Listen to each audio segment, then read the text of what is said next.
just going to just go into the presentation. This afternoon is a members' briefing on the Gravity LDO presentation. Could I ask all of those who are not presenting to please turn your cameras off, please, which will make things a lot better. Thank you very much. Thank you. Now I'd like to hand over to Mr. Stuart Hewlett, who's going to run through the slides with us. Thank you.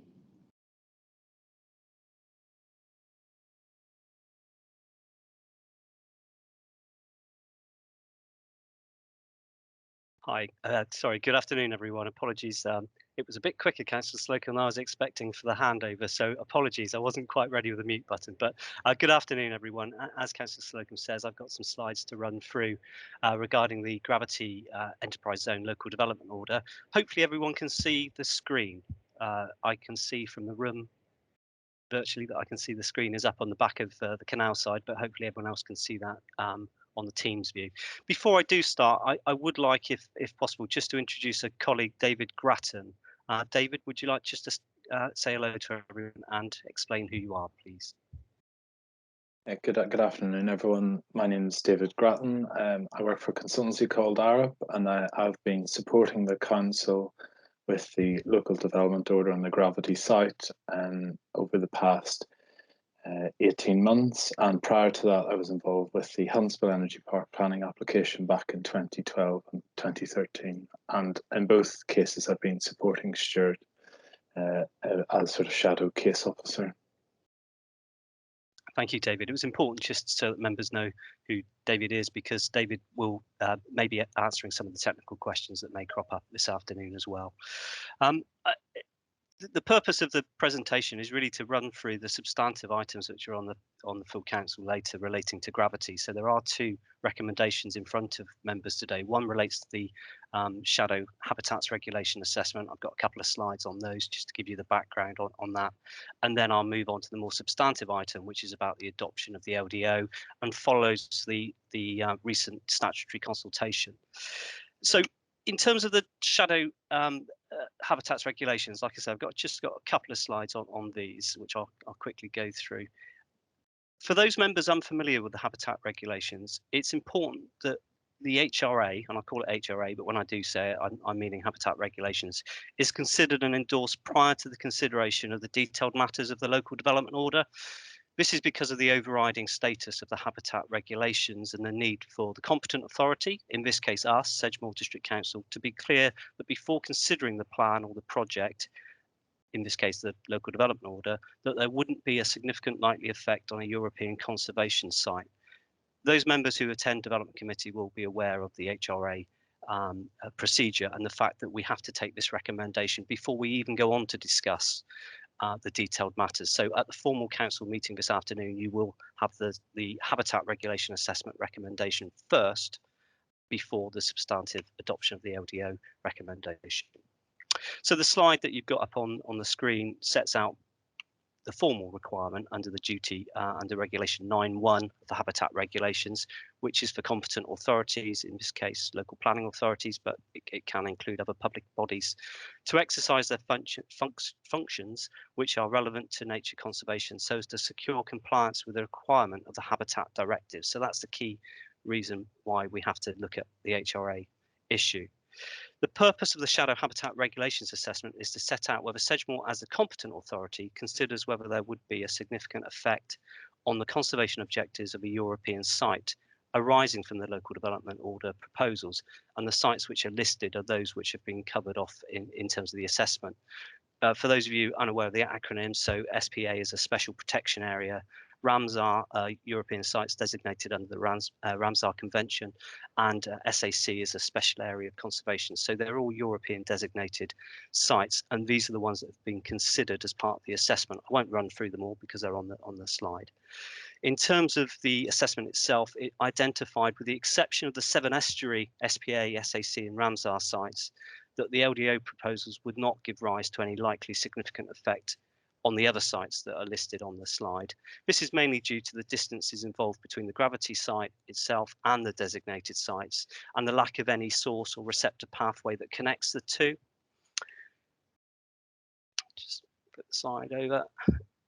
in respect of the actual site, the 7 estuary sites where potentially there was likely to be significant effects, two matters were raised. So the first is the hydrological connectivity between gravity and the 7 estuary designated sites, which could have resulted in construction phase runoff and nutrient enriched water discharged from the site reaching the designated site. So that's one issue which was screened into the assessment. The second issue was the potential for increased recreational pressure from new visitors, workers and residents, potentially accessing the designated European sites, and the related disturbance effects this could have on wintering and breeding birds. So the assessment, having identified those as potential effects, then needs to consider the mitigation measures that are identified within the local development order and whether these address those issues. Now, 3 key areas are identified as part of that assessment. Firstly, the fact the LDO includes a framework demolition and construction environmental management plan, and the purpose of that is to avoid adverse environmental effects from demolition and construction phase, and is an important part of the LDO implementation. The second issue is that the LDO includes a strategy for dealing with water treatment, and includes a rehabilitated reed bed system, and the purpose of that obviously is to prevent discharge reaching beyond its site or too far beyond its site, and therefore effectively will achieve nutrient neutrality before any discharge reaches the designated European sites. And thirdly, the LDO proposals themselves will contribute to improving access to natural green space within the gravity site and the locality as part of the proposals, whilst conversely there is also a constrained public visitor access to the designated 7 estuary sites anyway. There's reens, private ownership in between, etc. As a result, the assessment concluded that taking into account the mitigation proposed, that no adverse effect on a European site has been identified. Now, as part of the process, there is a statutory requirement to consult Natural England on the HRA, and they have confirmed they agree with the conclusions. Somerset County Council, as part of their consultation response on the LDO, did question whether recreational pressure issues should have been screened out for the Somerset Levels and Moors Ramsar and SPA, and as a result, an addendum which was appended to the report in front of you was prepared, and that does clarify the issue and concludes that no additional mitigation is required and that it wouldn't result in an effect on the integrity of the Somerset Levels and Moors SPA and Ramsar sites, and Natural England have confirmed their agreement with that conclusion. So that's effectively the HRA, and the reason for the recommendation is for the council to endorse and adopt the draft shadow HRA. Before I move on to the substantive LDO matters, I'll happily take any questions on the HRA issue at this stage. I can't see any hands unless someone else can see hands. I can. Stuart, I can't see any at the moment. What we're going to do, we think we have the Q&A after, if that's okay. But if there's anybody that has anything they wish to ask now, please, this is the opportunity. No, I don't think. Carry on, Stuart. Okay, I'll continue and just run through the presentation then from here. So in terms of with the HRA done, moving on to the substantive part of the briefing, which is about the local development order. A good place to start is, I guess, is what are local development orders, and I'm going to call them LDOs throughout. As I say, I'll be tripping over my tongue if I have to say local development orders the number of times I'm going to say it this afternoon.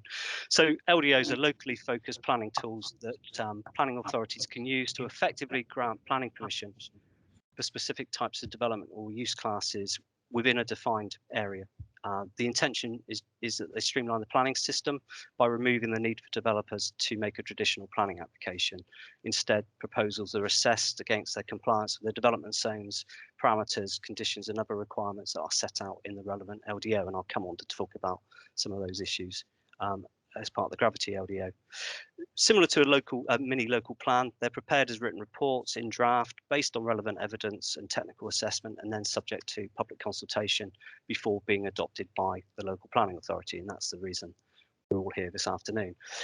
Local planning authorities have been increasingly encouraged by government to go down the LDO route, particularly as in this case where there is an enterprise zone in the equation.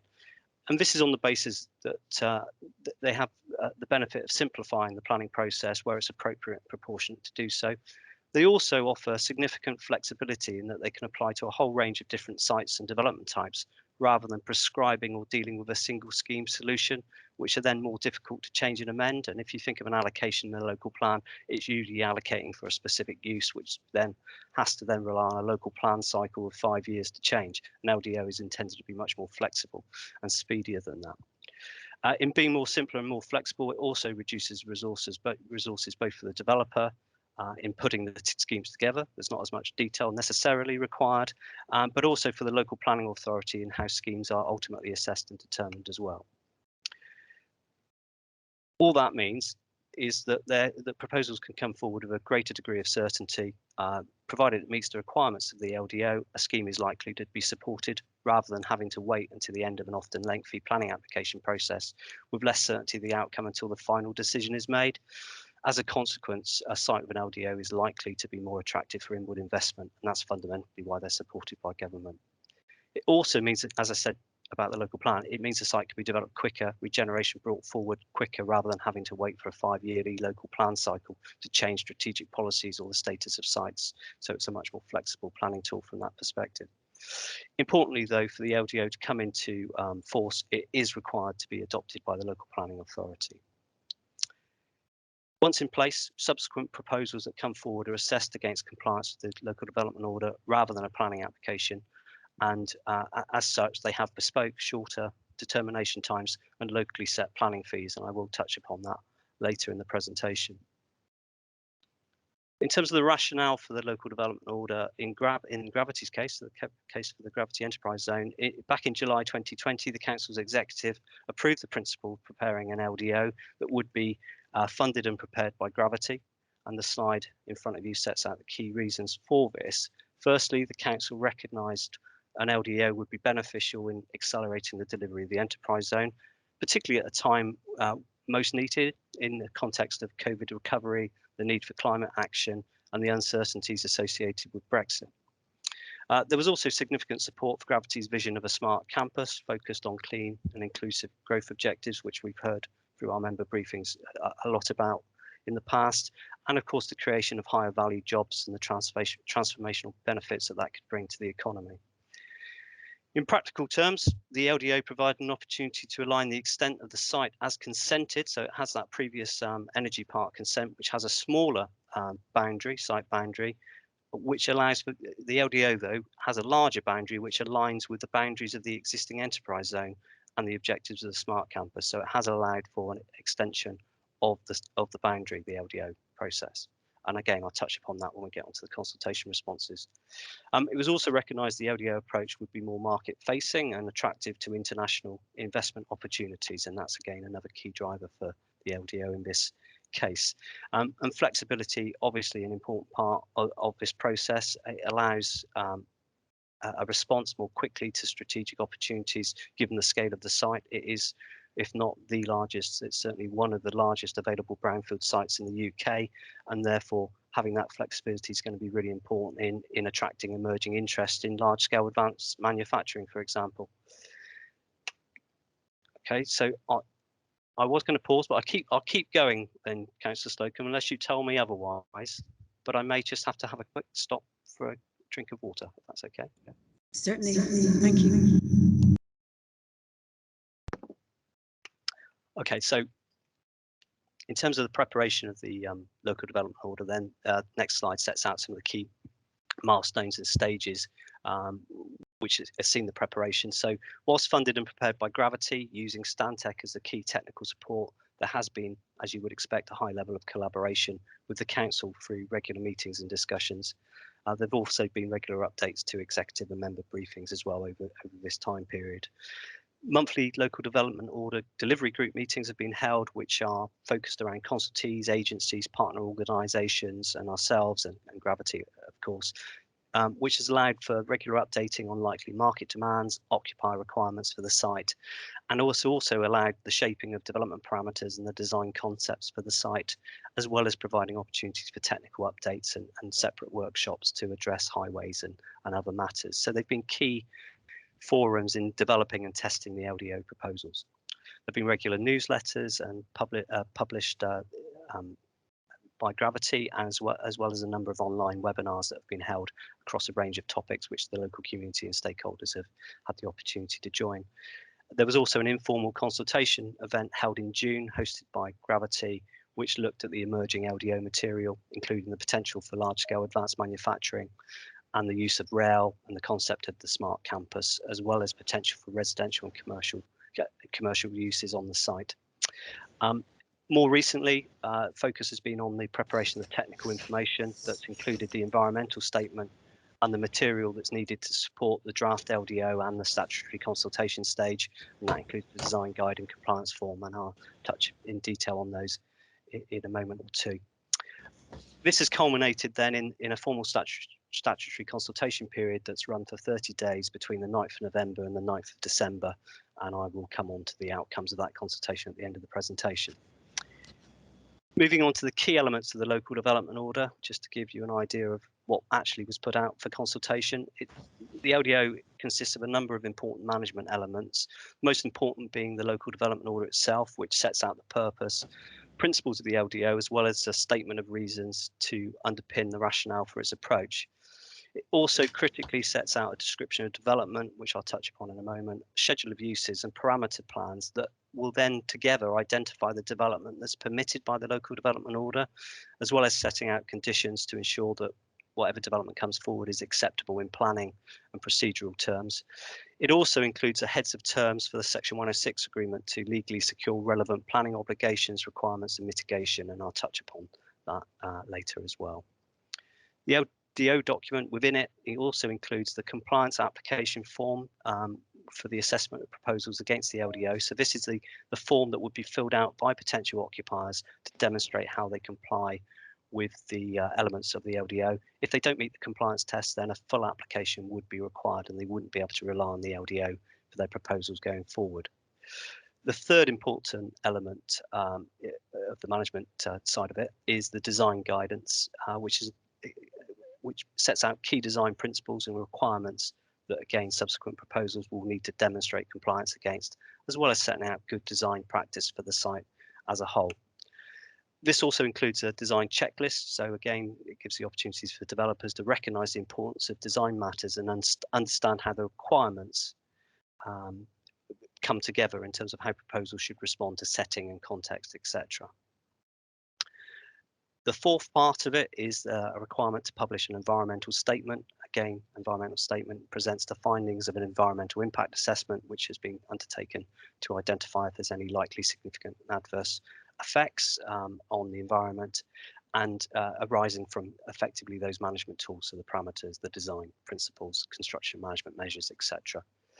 In the case of the Gravity LDO, the environmental statement sets out a whole range of chapters on key technical aspects, as you would expect, including transport, socioeconomics, flood risk, water management, construction environmental management, those sort of issues, as well as historic environment and waste management. It's also accompanied by a non-technical summary that provides a concise view of the environmental statement, which has allowed people to access that information in a more friendly way, if you like, as part of the consultation process. There's also a range of other supporting documents that form part of the consultation, or have formed part of the consultation, including economics baseline, utilities report, skills charter, business charter, energy strategy, etc. So a range of different documents that form part of the LDO going forward in overall terms. Moving on to the description of development. So this is starting to drill down into the scope of development that could be permitted under the LDO. It's important that as part of that, the LDO includes a description of development, and that's what you can see on the screen. This is also the basis for the environmental impact assessment, so obviously a quite important part of the process.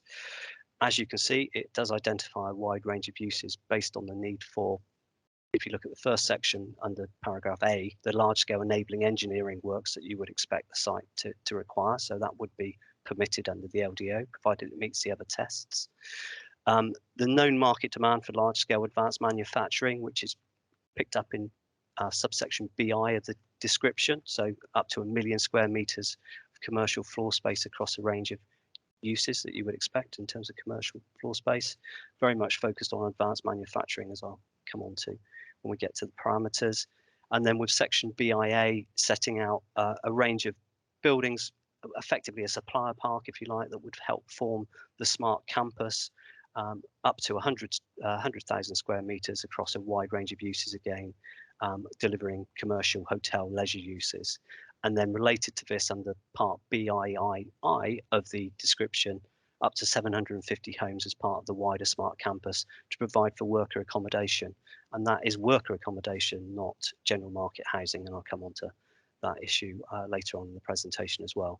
The final element of the description of development sets out the need for associated infrastructure, and that includes a whole range of infrastructure that might be required, including importantly the restoration of the railway line, energy generation and distribution on the site, digital infrastructure, car parking, water and green infrastructure, access roads and landscaping.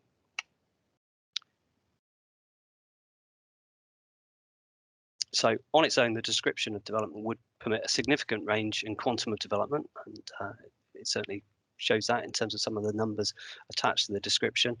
However, it is overlain by those other requirements within the LDO, as I say, so the design guidance, the mitigation checklist, and the development parameter plans. And these provide the spatial principles for the development of the site under the LDO. And I've got a few slides just to show you in terms of the parameters, though these were appended to the report as well. So this first one deals with land use. It sets out where particular uses should be accommodated within the different zones of the site. So it's a zoning tool. The yellow zone in the centre of the site identifies areas of the site where large commercial uses, including those to accommodate that large scale advanced manufacturing use, should be located alongside associated infrastructure, including rail for both freight and passengers. And you'll recall that the description included up to 1 million square metres for this sort of group of uses. To the east of the site, on the pink area, pink zone would accommodate any energy distribution and management infrastructure to support the large-scale commercial and the site as a whole. The green area to the south here is shown as accommodating a wide range of commercial, leisure, education, hotel, residential uses, picking up that 100,000 square metre element of the description of development that I've just outlined. The blue zone to the west is shown to be the area of the site to accommodate sport, leisure and community uses, with the darker green area transition site in between the smart campus area and the recreational community uses. The purple zone to the southeast is shown here as accommodating some of the worker accommodation and related community uses. And then within each zone, there would be flexibility to how those identified uses are distributed, provided they don't exceed the upper floor limits identified in the description of development and the schedule of uses that also forms part of the LDO document. Next parameter I'll just run through is the building heights. Again, it identifies maximum building heights within zones across the site. And this is to ensure that buildings respond to the site context.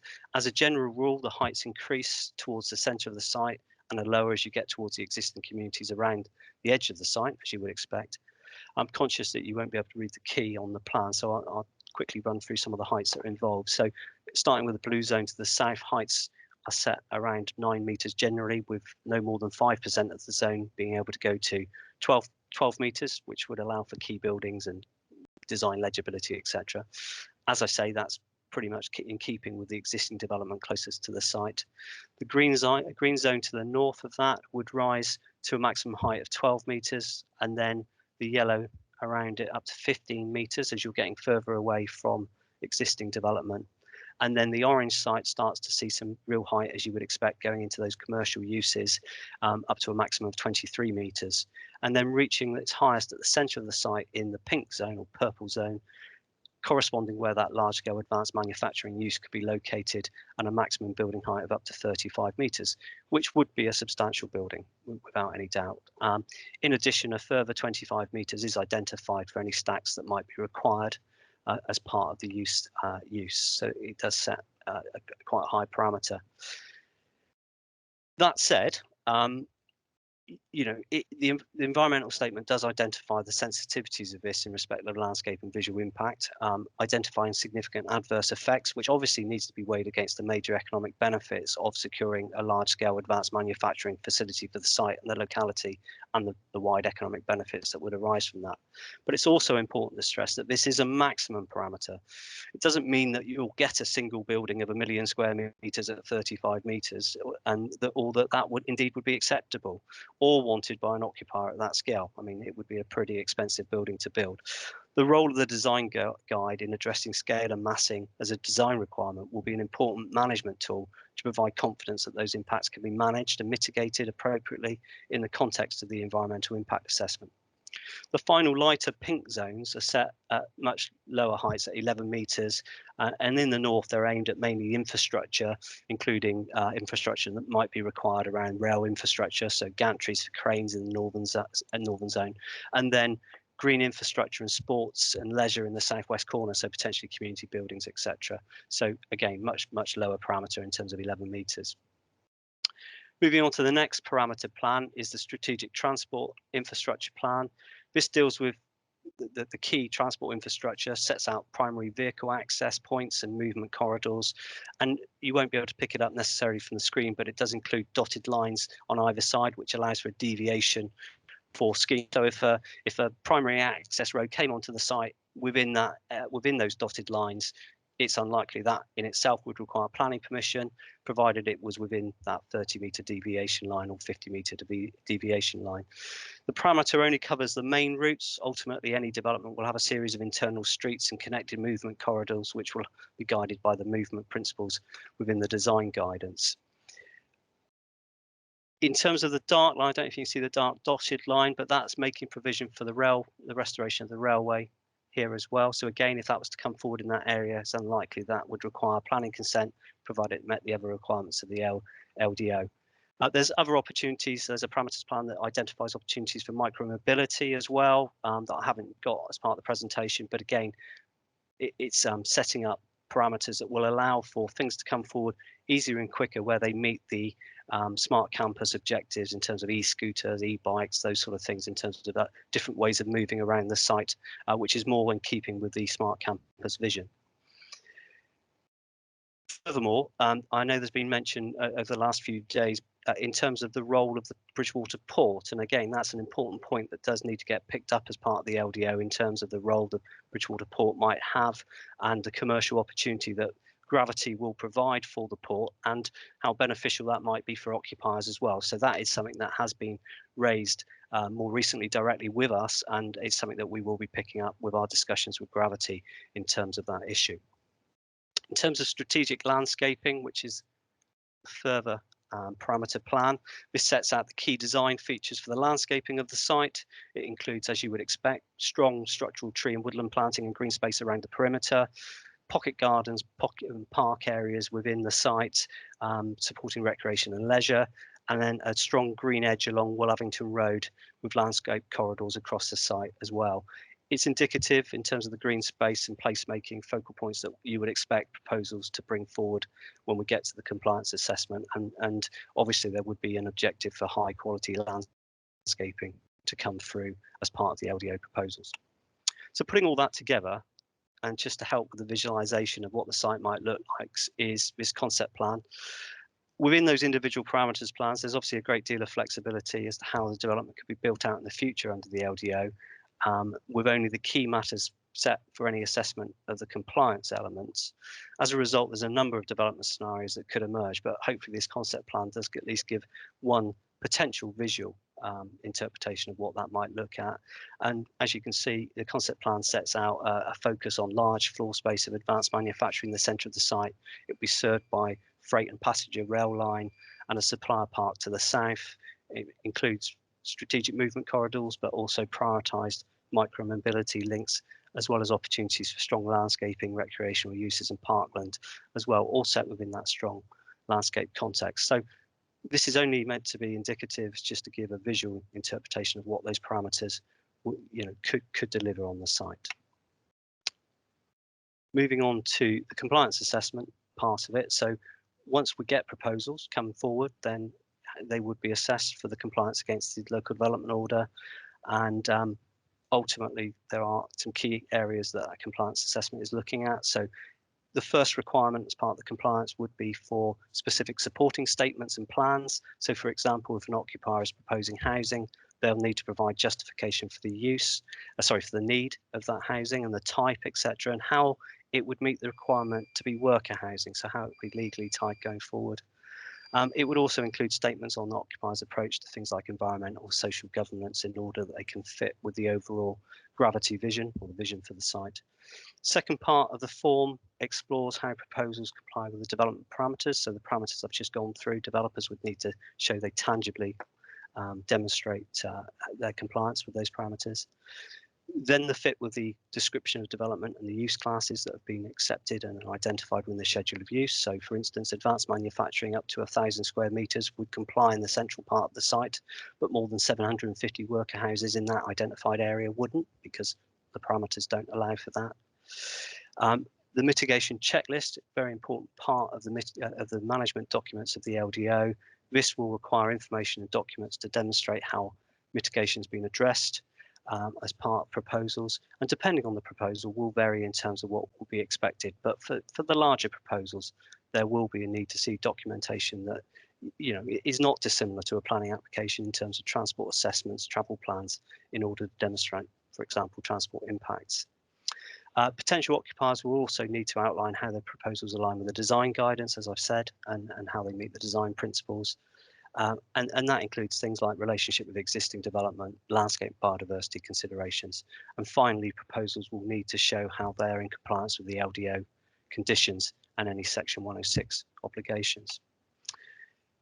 Implementation of this slide just shows how, given the potential complexity of the LDO, the need to deliver a streamlined planning service to support it requires quite a strong implementation and monitoring process going forward.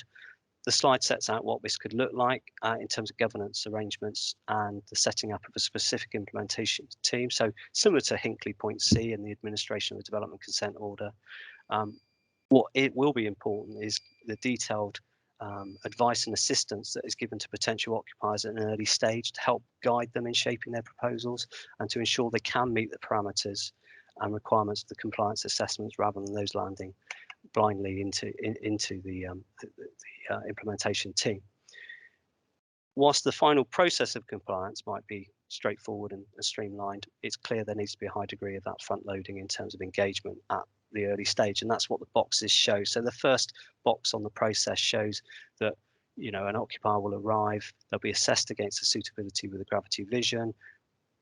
We would then explore with them what their needs are, so what the business need is and the timing for delivery. Then the second box picks up that they would start looking at the assessments that would be required to support a compliance application, so looking at transport impact, those sort of matters at that stage. And then as the third box, we'd be looking at what those needs are, what the demands are, what the impacts are, and what mitigation needs to come forward and how that's secured. So whether that's secured through the Section 106 or a locality investment plan, which is effectively a spending plan for the enterprise zone retained business rates. So effectively working with the occupiers to decide what's required and how it's delivered in terms of mitigation.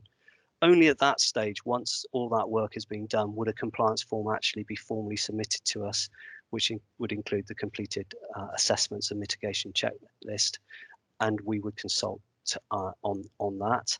And then we would determine the compliance assessment, and the decisions are straightforward. There's three decisions effectively.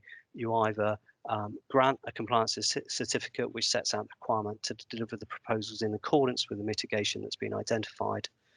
Where subsequent non-compliance then occurs, the council can continue under our normal enforcement powers to take action. Where compliance certificates are refused, a planning application would be the only way forward for such a proposal, unless it was amended to comply. Importantly, there is no appeal process under the LDO. So if the implementation team say it's not acceptable, then it would require a planning application. Establishing the governance behind that is quite a piece of work, and there are ongoing discussions between ourselves, Gravity, and Somerset County Council, particularly given the ongoing unitary discussions, because clearly this is going to be a longer term commitment beyond April 2023. I've just got some slides now on the consultation process and outcomes. I'm conscious of time, so I will just try and go through these quite quickly now.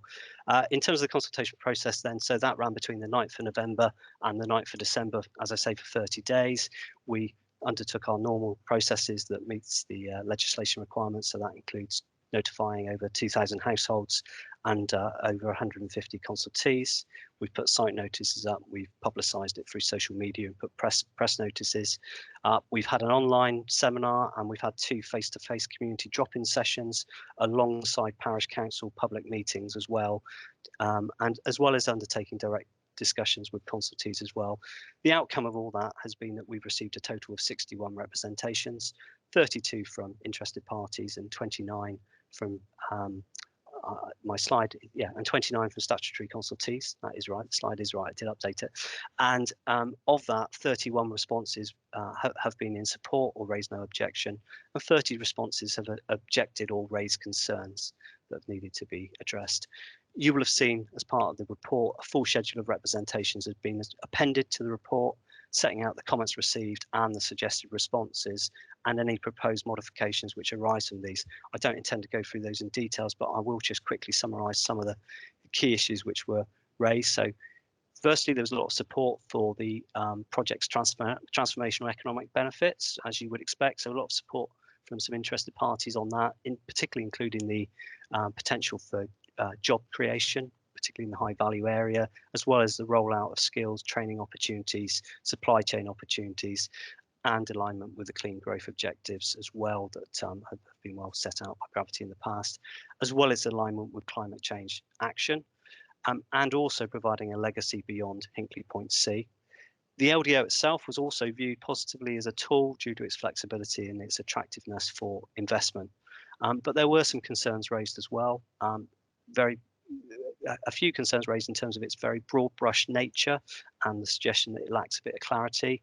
It clearly, as the LDO, needs to be read as a whole, and it does include those management documents, and they are important management documents in terms of controlling the proposals at the compliance assessment stage. We have to remember we don't have the detailed proposals in front of us at this stage.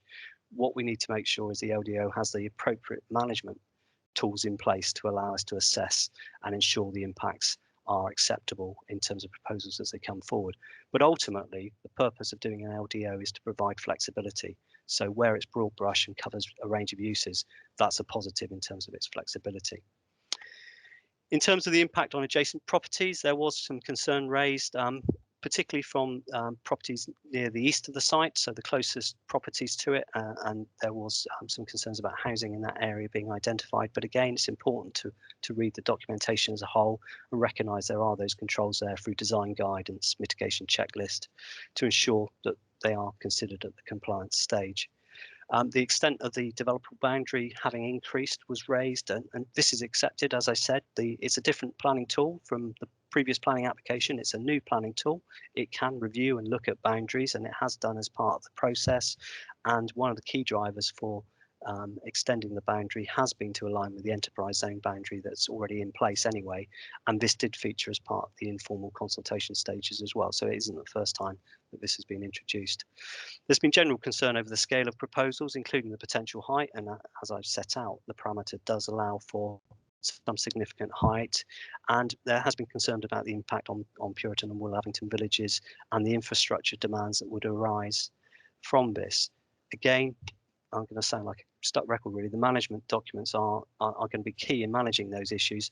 But again, it's important. We don't have the detailed proposals at this stage. What we need to have is the confidence that when those detailed proposals come forward, we have the checks and balances in place through those management tools of the LDO to make the right decision. And that's why the compliance assessment and the implementation stage will examine impacts on infrastructure needs, but it will be based on the assessment of the actual proposals themselves.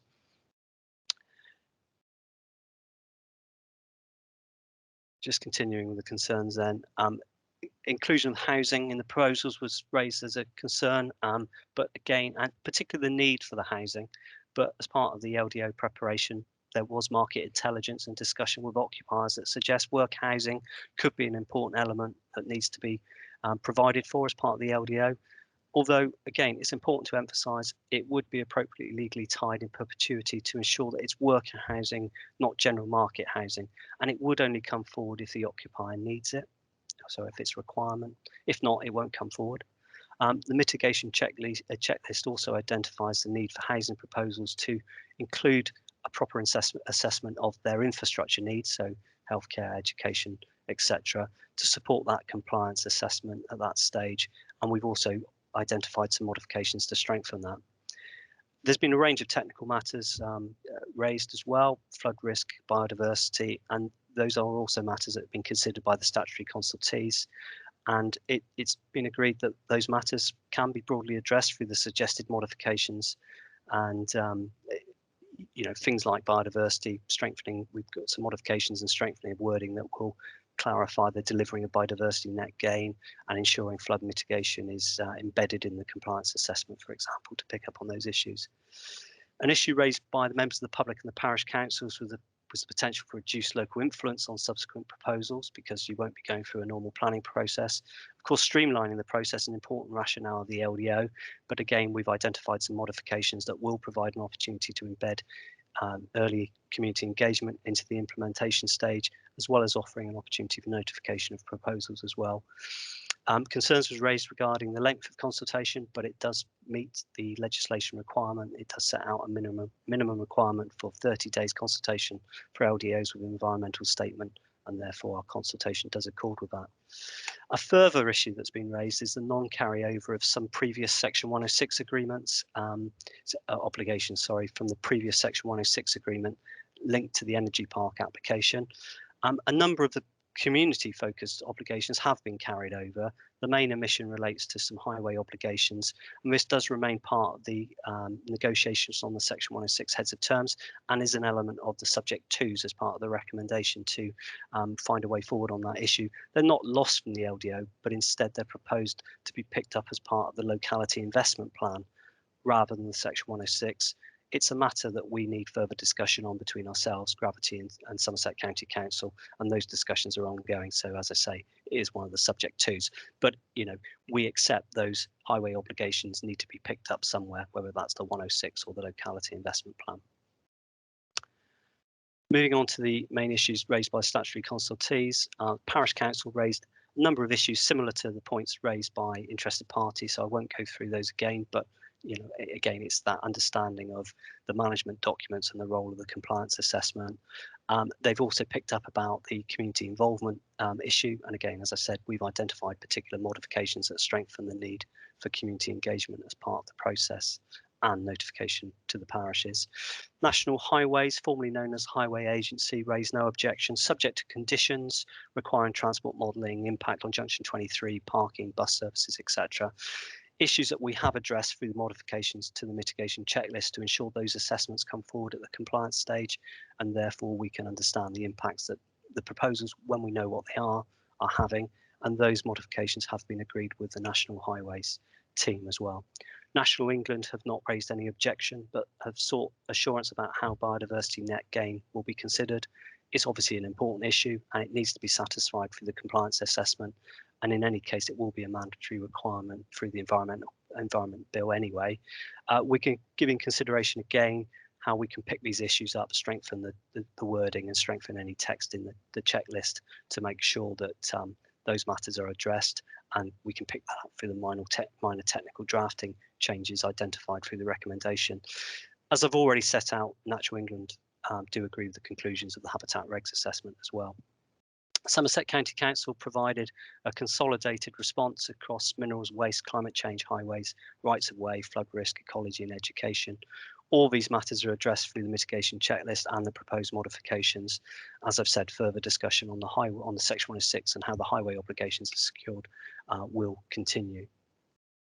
And then moving on, Environment Agency raised no objection, subject to again modifications about flood risk mitigation and contamination and construction phase. Again, we've identified modifications that are recommended to address these. Historic England have raised concerns on heritage grounds relating to the lack of information to enable an assessment of the potential impacts of the scheme on the historic environment. Additional information and further clarification in respect of the scheme has been requested and provided back to Historic England, and there was a really positive discussion at a meeting held between the parties on Monday. This is focused on how the mechanics of the LDO can provide additional comfort on these issues. As such, it's picked up in the recommendation on the report that we do need to address the heritage concerns and they need to be overcome, and there may be some subsequent modifications arising, but I have to say there is strong confidence that these matters can be resolved. Overall, we feel the consultation provides sufficient confidence that the LDO appropriately addresses the main technical matters, with the proposed modifications intended to strengthen, clarify and address any points that have been raised. Furthermore, we don't think the modifications in themselves are significant to require any further consultation. So we think that it's safe for the LDO to be adopted based on the recommendations in front of you. In terms of the main modifications, I won't go through these in details because I am conscious of time. They are listed in the report in any case, but they have all been identified to deal with issues that have been raised by the consultees, and as I say, are intended to strengthen and to clarify issues. Perhaps one's just to point out is about the community engagement, and I think that's an important one to deal with the parish council's comments. All the other matters I've spoken about as I've been going through the issues that have been raised. Section 106 heads of terms is probably an important one again, just to emphasise that needs to be looked at further as we go forward. And clearly there will be a need to do some minor technical drafting changes once we've put everything together in terms of the actual modifications to reflect consistency, cross-checking and formatting. So on that basis, the recommendation that will come before you as part of the formal meeting, not too far time forward, sets out that there are still a number of issues that just need to continue discussion. So it's a delegated decision that we're looking for to adopt the LDO. So delegated authority to be granted to myself, the Assistant Director for Inward Investment and Growth, in consultation with the portfolio holder, as well as the Deputy Chief Executive, the 151 officer and the monitoring officer, and the decision would be to adopt the local development order, subject to further negotiation on the Section 106, which picks up the points that I've already talked about regarding the need to agree the 106 matters, particularly around the highway obligations, etc., but also what more widely the locality investment plan, picking up the necessary drafting changes on the key documents, which include the modifications that I've already identified, and then the finalisation of the charging regime. There's normally, as I say, a bespoke charging regime for proposals submitted under an LDO. Further discussions are required on what that will look like and what that will be, so that's another subject too. And then finally, as I've outlined, we need to address the heritage concern issues, but we're moving very positively on that, and I'm sure that that will be dealt with by modifications that can be identified. So that's it. It's a bit of a trawl through, I'm sorry, but I'm happy to take any questions. I hope, excuse me, I hope the sound is okay. I'd just like to thank you, Mr. Hewlett, for an absolutely excellent presentation, and to thank you, especially considering that you've gone through COVID at this time as well. I think you've done remarkably well. Well, that's absolutely excellent. We have 5 members have indicated at the moment to speak. We are running now tight for time, but can I first go to Councillor Mike Caswell?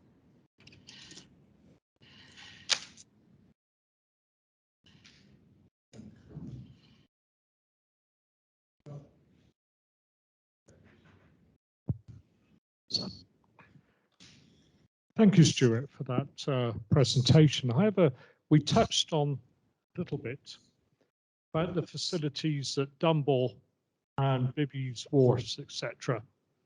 Is there any way that we, as a council and issuers of this report, etc., formally encourage the use of Dunbar Wharf and Bibby's Wharf, because it has excellent lay-down facilities. It will take vehicles off the road long distance-wise, and will be an absolute asset to this construction project. We've used it successfully at using Cummage for Hinkley Point C, B, and A in my lifetime. So this would be an absolute win-win situation to use Dunbar Wharf. Okay, so use the mic. Is there any way that we can really formally ask Gravity to take this on board and form it in as part of their facilities and their proposals? Complicated when you've got 2 systems. Thank you. Conscious of time, I'm happily say yes. We can do that. Right.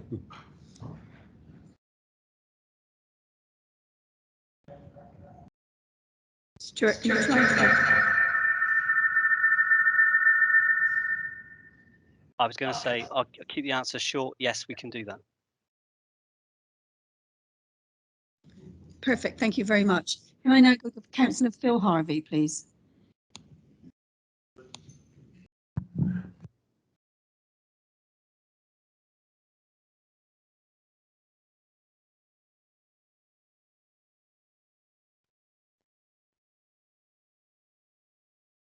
Now it is. Sorry. The green light was on, but it wasn't working, and then it was off and it wasn't working. So anyway, my question, Stuart, is about the rail passenger links. I don't quite understand how that works at the moment. The reinstating the rail link will link to directions north, so Bristol directions, but without a link from the site through going southwards, then as far as I can see, the only way in which passengers can come into Gravity will be from the north. So is it being proposed that there is a sort of shuttle service to and from Highbridge, or is it proposed that trains which at the moment go through to Taunton would instead terminate at Gravity, which I'm sure will not be much appreciated by our Bridgewater colleagues? Yeah, but have to remember that there isn't a detailed proposal for the railway restoration. What the LDO does is it facilitates it. So if an occupier who comes forward requires rail to be part of that, whether that's passenger or freight, then the LDO makes provision for that to be assessed and move forward in terms of being potentially an infrastructure need that can be delivered. So I don't have that detail, Councillor Harvey, in terms of how it would work. All I would say is the LDO makes provision for it, and then as part of that compliance assessment, if an occupier comes forward who wants to see that rail, we would need to make it work at that stage. Thank you, Councillor. Thank you, Councillor. Can I now go to online to Councillor Stuart Kingham, who's a Sedgemoor District Councillor. Councillor Kingham. Yeah, thank you, Deputy Chairman. Thank you, Stuart. A very interesting presentation. A very large site, and obviously a lot of construction that will be taking place there. Will there be any control over movement of deliveries, workers, vehicles, etc.? Because I know they've got their own access road in, but they're coming out onto the A39, which is the main road to obviously join the motorway. So will there be restrictions on the amount of construction that can be carried at one time? The LDO itself includes a framework demolition and construction plan that deals some of those issues in terms of how, on a very general large term in terms of impact of construction. What will happen as part of the detailed proposals as they come forward, the mitigation checklist ensures that they have to provide a construction management plan in line with that framework. So that detail will come through as part of the assessment of compliance. So we'll understand that when we know what the actual proposals are. Does that make sense? I think this is fundamentally one of the issues of the LDO, because it's providing the framework to facilitate development. It's not saying what that development is at this stage, because we don't know. The mitigation checklist is really important in ensuring the right assessments come forward at that stage. So the issue that you've raised would be assessed on the individual proposals as they come forward. Yeah, so if also it would depend on the size of each development, because where you've got that large unit in the centre will be a lot busier than the ones on the perimeter, which are smaller. So there would need to be the controls on something like that. Indeed. Thank you, Councillor Kingham. Thank you. Now online also, Councillor Bill Revens, please, the leader of the Liberal group. Thank you. Thank you, Councillor Slocum. Two questions from me. First of all, I note that the boundary has changed from the original planning application to the LDO to bring it in line with the enterprise zone. Can it be changed any further after this, or will this be now a carved in tablets of stone or something?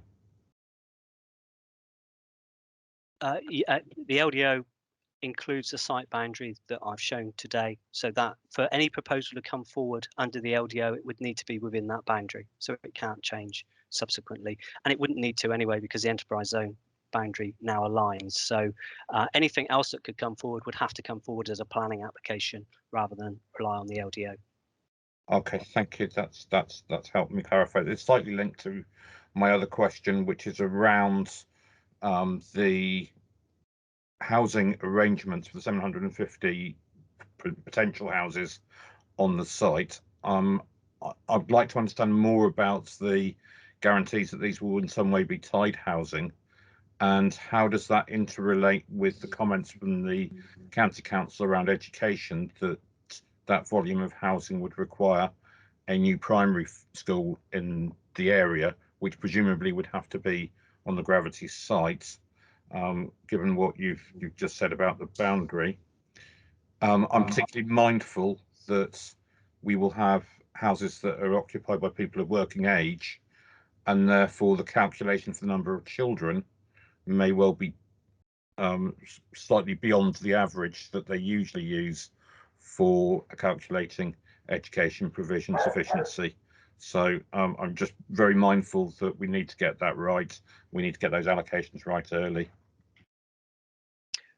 I think the housing would be subject to CIL, Community Infrastructure Levy, so that would obviously provide for things like education, which is on our CIL list. In terms of the modifications that we've identified, we have also identified a modification about a further assessment. So when the residential schemes were to come forward, if they do come forward, they would have to include an assessment of the impact on things like healthcare and education specifically. So again, when we know the detail of the proposals, we can look at the detail of that and understand what the mitigation has to be, if that makes sense. So the assessment is there as part of the mitigation checklist to pick up on the education issue. Thank you. Thank you. I hope that's okay. Can I now go to the last speaker, Councillor Cathy Pearce, who's in the room. Thank you. Is that on? Yes, it is, isn't it? Thank you. Thank you, Stuart. I mean, I'm certainly supportive of the opportunities here and the green principles that underpin it. But my couple of questions around decision making. Given that the LDO is a guideline document, and you've talked about compliance, and if people don't meet the standards required, that there's no appeals process. Well, I hope I've understood that right. But how will decisions be made? I mean, with the planning process, there's a very clear trail of accountability and the decision making. How will the decisions be made under the LDO, and who'll be making them, and how will the reporting back happen? Okay, you're right. There's certainly no appeal process. What they would have to do is make a planning application, which would then go through the normal process. I mean, I guess it's akin to the DCO and Hinckley and how that's dealt with, because those matters don't come in front of members in terms of the requirements and mitigation requirements. As part of that implementation table I showed you, it does include some governance, and part of the governance, how it's dealt with, gets picked up as part of those discussions on the Section 106 agreement and the locality investment team. There's likely to need to be a whole governance structure put in place to deliver the decisions on the LDO. So at that stage, that is something that would get picked up as part of the 106. Effectively, from the process would be that a compliance assessment would come in and it would be determined, but the governance of that, how that's reported, consulted, etc., will fall out of the discussions of the 106. They're not set in stone at the moment. And that's why we're able to say, well, okay, as part of the process to deal with the parish council's concerns, we make sure there's a early community engagement is built into that, and also a notification process for the parishes to make sure they're aware when those compliance assessments come forward. So it's to be designed, I think is fair to say. Okay, I'd like to thank all the members who asked questions this afternoon. Perfect timing. I'd like to thank Stuart. I'm sure you're still going to stay on the call, Stuart, when we go to the formal session. But I'd now close this briefing and allow us 5 minutes before we set up for the official part for full council. But thank you very, very much. And thank you, Stuart, very, very much. Thank you. Everybody settled? Everybody happy? Yep. Right. Well, welcome everyone to the last council meeting of 2021. First of all, I'm going to congratulate Stuart Hewlett on that presentation today. How we got through all that, I don't know, in that period of time. A tremendous amount of work gone into that, and a tremendous project. I'll start today with many apologies. Chairman, apologies today from Councillors Barber, Bartlett, Bayliss, Betty, Bruce, Clayton, Cordiner, Costello, Crow, Dedridge, Dyer, Finneran, Gibson, Glassford, Godwin, Pearson, Granter, Grimes, Hendry, Haywood, Human, Kingham, Lilly, Matthews, McGinty, Methley, Murphy, Pay, Perry, Redmond, Revens, Rodriguez, Scott, Wong and Woodman. Thank you, Chairman. Thank you, Andrew. Item number 2 today, declarations of interest. Please declare any disclosable pecuniary interest, personal or prejudicial interest in any of the business on today's agenda. Councillor Keane.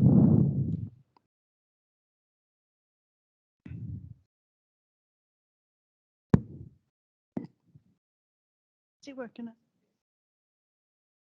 On item 6, the housing revenue account, I'm a board member of Homes in Sedgemoor. And on item 7, when there is a line in the budget for an outside body that receives grants for or service agreements, I am on the board of the Citizens Advice, who is a recipient. Thank you. Thank you, Councillor Keane. Councillor Pearce. Thank you. Yeah, on item 6 as well, as a member of our Homes in Sedgemoor board. Personal interests. Thank you. Thank you, Councillor Pearce. No one else? Right.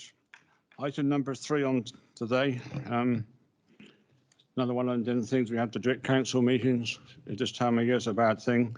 The passing of David Busby this week, who was an elected member for various Bridgewater wards up until the elections in 2011. So I'm going to ask Brian Smedges to say a few words. Thank you for that, Mr. Chair. It's the second time I've done this in the space of a fortnight, and it was at Jim's mum's funeral last week that we had the call that David Busby had died. Both had died of COVID during this time. David Busby had only just returned from his retirement in India 3 weeks before then. We had David Busby for 15 years on various councils around Somerset. He was a Sedgemoor councillor for Sydenham and also for Bower. At the time, during that period, he was also a county councillor for Bridgewater East and Bordrip. He was also a town councillor and a member of the Charter Trustees. I think he attained most offices that he could have attained at the time. He was the Mayor of Bridgewater, the Millennium Mayor, in fact, in 2000. He was the Vice Chairman of Somerset County Council, and during the brief period of cross-party control, he was the Chair of Planning on Sedgemoor. Possibly what people don't recall was that he'd been a councillor for nearly 50 years, including from the age of 21 in Hillingdon in London, where he started his political career. So again, another sad memory for people to have to think about at this time of year. But Dave had a very eventful life. He was internationalist. He travelled widely. He was very experienced politician, a very caring individual, and will be sadly missed by his family. And thank you for remembering him at this time. Man with a very, very busy life. Councillor Slocum. And, on behalf of the Conservative group, we would also like to pay our condolences to the friends and family especially, and to the Labour group, who obviously worked very, very closely with him. I personally remember Councillor Busby as always being, I always just laughing with him about how I thought he had a really good job at Christmas, because he looked such a wonderful Father Christmas and he did such an amazing job. But he was very jolly, very astute man, and we will be very, very sadly missed. But he will be widely remembered, which I think is a great accolade to him. So we pass our condolences to you. Thank you. Thank you, Councillor Slocum. I think at our pre-meeting this morning, Councillor Revens passed on his respect as well. So if I could ask all councillors to stand now for a minute's silence, please.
Thank you, councillors.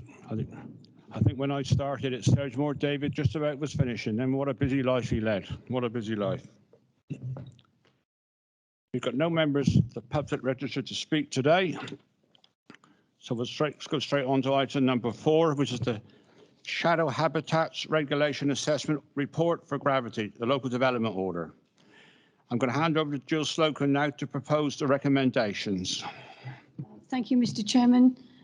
Before you is the report on the habitats, and we've just heard an amazing slides and amazing information about it. So the purpose of the report is to seek approval of the full council to endorse and adopt the Shadow Habitats Regulation Assessment Gravity report for the Gravity Local Development Order. And as you know, the full report can be accessed on the website if you want further details. But I think we've heard a great deal of detail today, so I hope that you can. I would like to pass the recommendations, please. I got a seconder, please. Councillor Mark Healy. Thank you, Mark. Any debate, councillors? Councillor Brian Smedley. Yes, thank you. We don't intend to oppose this. We broadly welcome the gravity development for all the reasons that have been stated by members so far. There's some areas that, of course, will need monitoring. There's been the relationships with the local parishes who have expressed various concerns. Bridgewater Town Council hasn't objected. We accept the wider economic benefits for it. There's been talk about rail links and sea links is also very important. At this time, we particularly look forward to the way local labour force agreements are introduced into this. But anything that is broadly supportive of the greener economy, we will be welcoming. So we're going to support this today. Thank you. Anyone else, councillors? No. Can I ask for a show of hands? All those in favour? It's unanimous. It's that way. Yeah, no abstention. Unanimous. Thank you very much. Moving on to number 5 today, the Gravity Local Development Order. I'll now pass you over to Councillor Jill Slocum to propose recommendations. Thank you, Mr. Chairman. Just a few words to say from me before. Members will be fully aware of the potential of the Gravity project to deliver transformational benefits to our locality, including substantial numbers of new high-value jobs and the training and skills opportunities that will come alongside it. Based on the former Royal Ordnance Factory, Gravity is the largest available brownfield site in Sedgemoor and potentially the UK, and identified as an enterprise zone.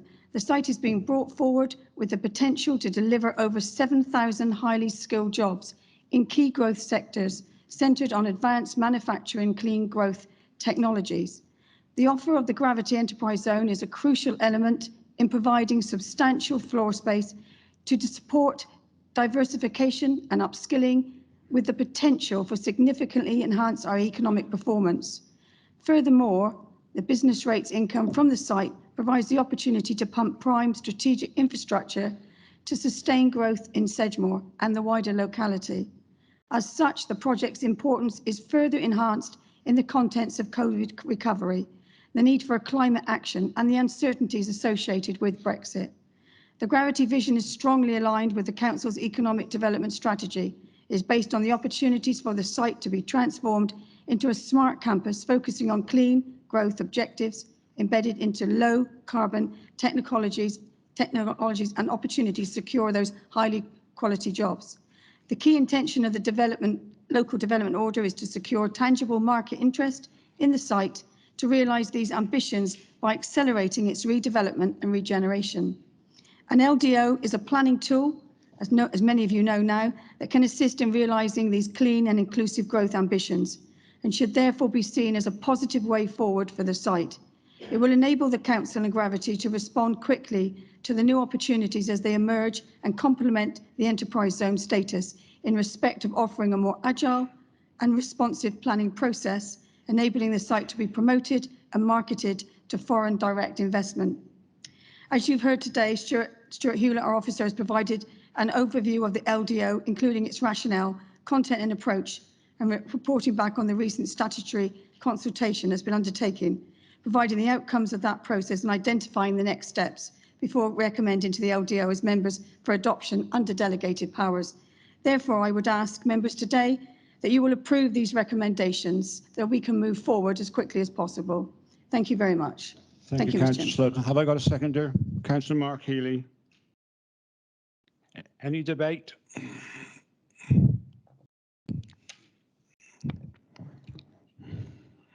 Okay, I got your hand. I just forgot your name for a minute, to be honest.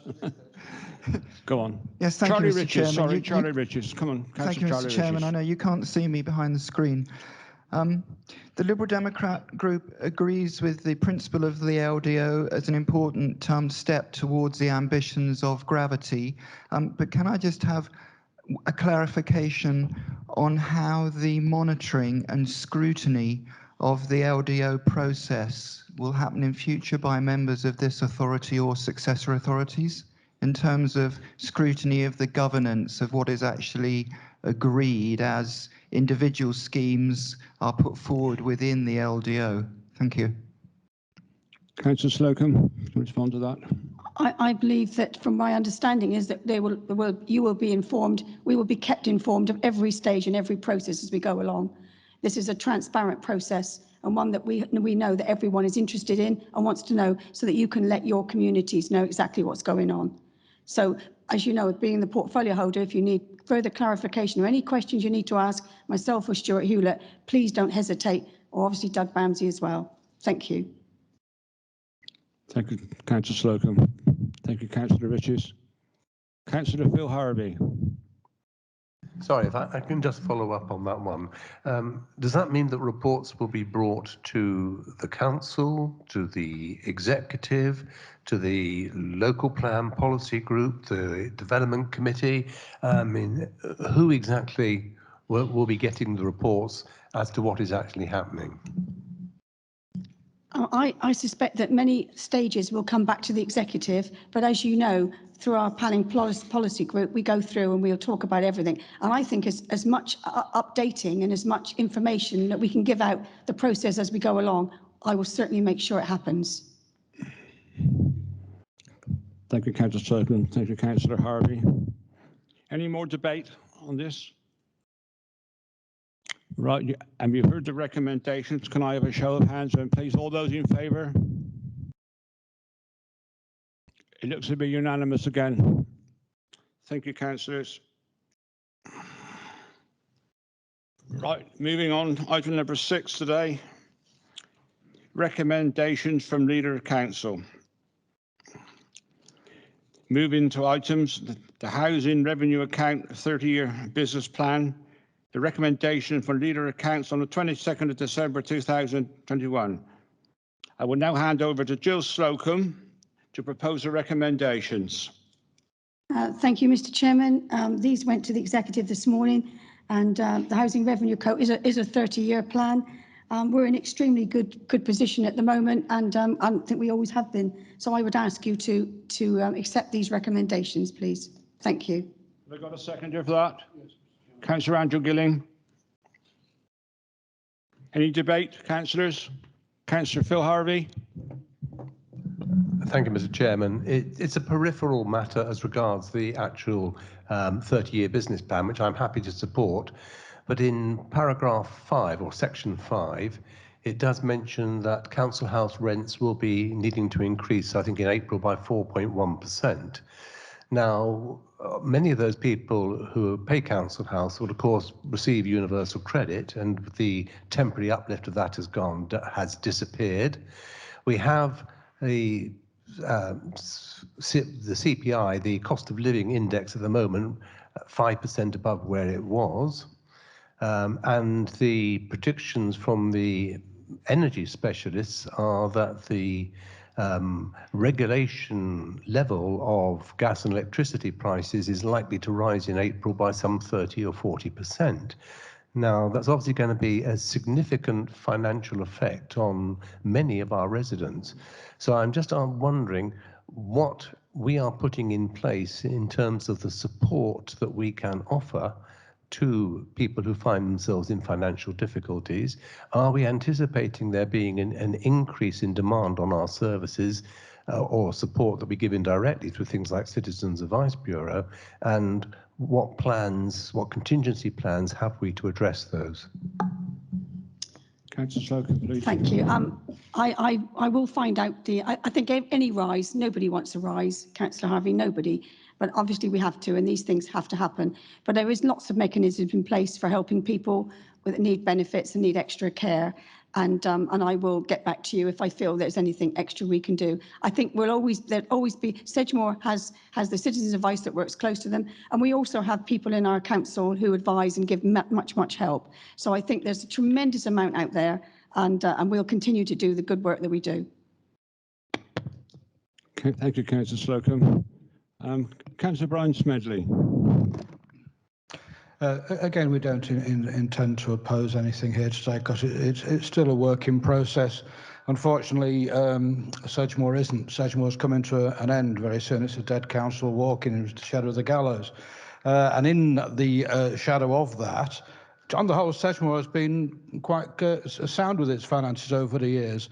And it must be a bit of a shame to you all seeing it wind down in this way and knowing what the future is going to be. It's strange that in a time when we have the uncertainty of Brexit and the uncertainty of COVID, that the government decides to throw in the uncertainty of local government reform at the same time. So we wouldn't want to rock the boat any further when you've got all that to deal with. Fair point, Councillor Smedley. Can I just respond to that, Councillor Slocum? Yeah. Just to say, yes, I completely understand your report, but you know what? We have to look to the future. We have to look to what's before us, and assume that we will be bigger and even greater. Any more debate on this one? Right, you've all read the recommendations, and they've got to be in front of you. So all those in favour show. It's unanimous again. Looks that way. Thank you very much, councillors. Thank you.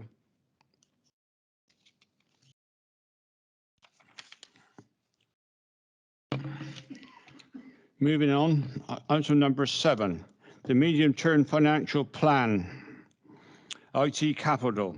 It's a recommendation from Leader of Council on the 15th and the 22nd of December. I will now hand over to Jill Slocum to propose the recommendations. Thank you, Mr. Chairman. This is to approve the funding required to purchase new hardware, and that's laptops and servers. This reduces the operational equipment failure risks and to ensure future capability within the new technology that are evolving. As we all know, we've worked very, very hard over the period of COVID with our virtual laptops, and I think our ITs have done a brilliant job.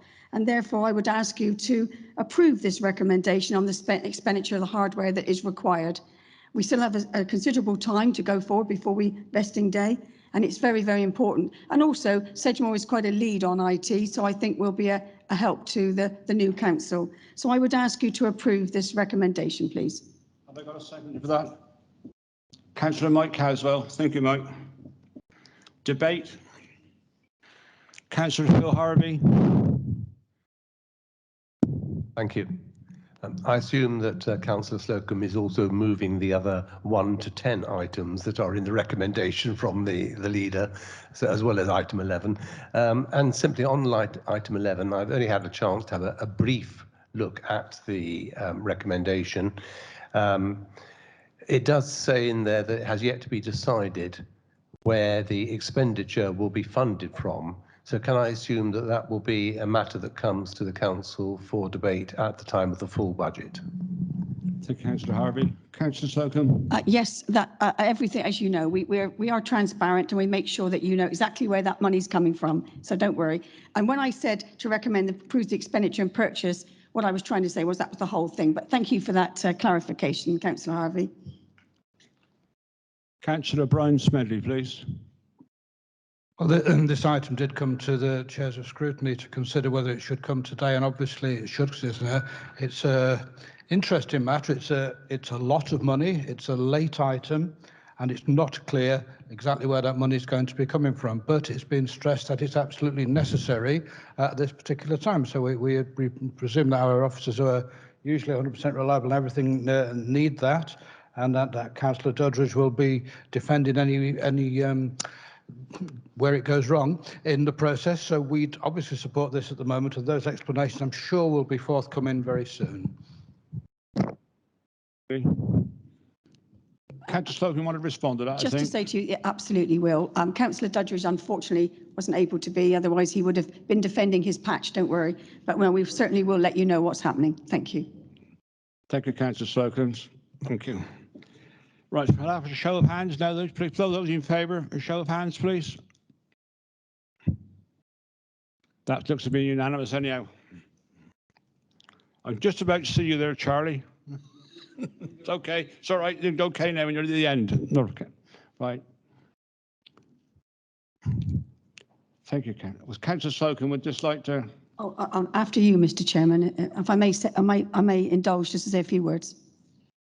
But I just wonder, that concludes today's meeting, looks that way, doesn't it? Yes?